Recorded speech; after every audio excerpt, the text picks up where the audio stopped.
అది మీ మనసులో ఉండే మాట. ఎవరైనా వచ్చి మంచినీళ్ళు అడిగితే కొబ్బరి నీళ్ళు ఇచ్చే మనస్తత్వం ఏది?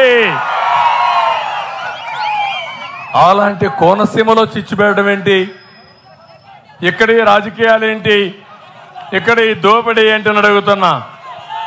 అన్ని రంగాలలో సంక్షోభం. వ్యవసాయం పూర్తిగా నష్టపోయిందా లేదా అని మిమ్మల్ని అడుగుతున్నా. వ్యవసాయం, ఇరిగేషన్ రంగాలకి జగన్ చాలా ద్రోహం చేశాడు.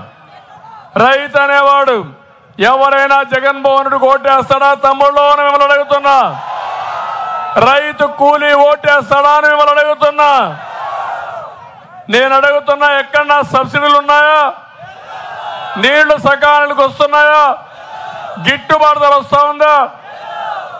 7,500 రూపాయలు డబ్బులు ఇచ్చేసి అది కూడా 12,500 ఇస్తానన్న దొంగ 7,500 ఇచ్చి 6,000 రూపాయలు గవర్నమెంట్ ఆఫ్ ఇండియా ఇస్తే అది కూడా నేనే ఇచ్చానని తప్పుడు సమాచారం చెప్పి వక్ర బుద్ధి కలిగిన వ్యక్తి ఈ జగన్మోహన్ రెడ్డి.